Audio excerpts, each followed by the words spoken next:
Hey YouTube and friends on the forums, Carl here. I always say it, but it has been way too long without an update. The brief explanation is that 2020 was bad, but at least for me, 2021 was so much worse. I did make it out to Flite Fest last year, got to see and fly with a lot of friends that I missed in 2020, so that was really good. It was the only event that I made it to though, and after that my building and flying took a backseat to real life. No need to dive into the specifics in a silly RC video though, that's not what this channel's for. In the positive column, I did lose a lot of weight, I got back in decent shape, my little girl is healthy, happy, and thriving despite the pandemic, and I put an airplane themed bar in my living room, so I've got that going for me. I'm also at a point now where I can start getting back into the hobby. So the big question, what is the status of the B17 build? Well, there isn't much new to report yet. I do have a bit more CAD work done, and I've made some progress on the landing gear. Wrapping up the gear is going to be the next major movement on the Sweet Pea, and then things should hopefully move pretty quickly. Of course, our flight test friends have me a bit upstaged with their 20-foot CNC hot wire cut B17, but the Sweet Pea, it's a different kind of project, so that's okay.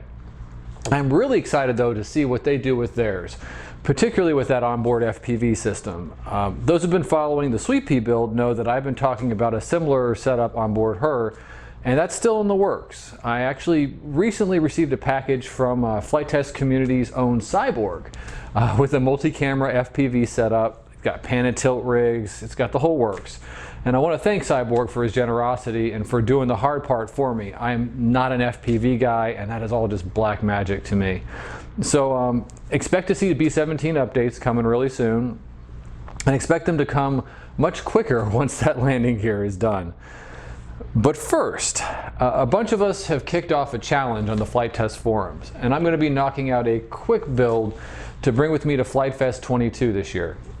So we're going to be doing a Dawn Patrol event at Flight Fest 2022, and we're going to be showcasing World War I aircraft. I'll put a link to the thread down below. We already have many talented builders playing along. Joshua Orchard has already finished a quarter-scale Fokker and a 6th-scale Tumulisa, and several other builders have builds at various stages.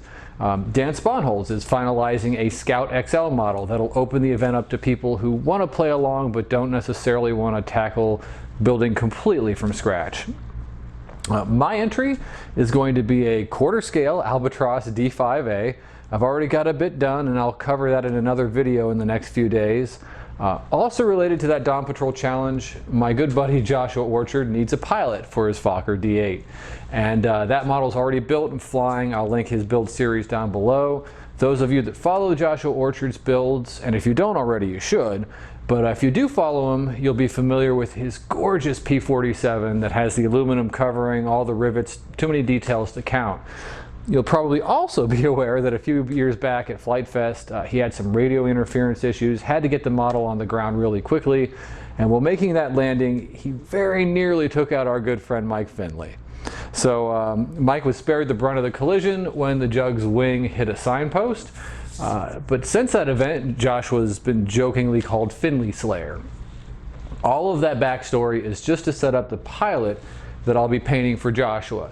So I'd like to introduce you to Ulrich von Finley Slayer. This is another gorgeous model from Aces of Iron, and I'll be doing a review of their painting process. Aces of Iron has a really fantastic manual that lays out how to get great looking pilots, particularly how to capture skin tones and facial features so that the pilot doesn't look like a toy. I've done a few other models from Aces of Iron, and this one will actually be riding in my D5A, but we'll get to that soon enough.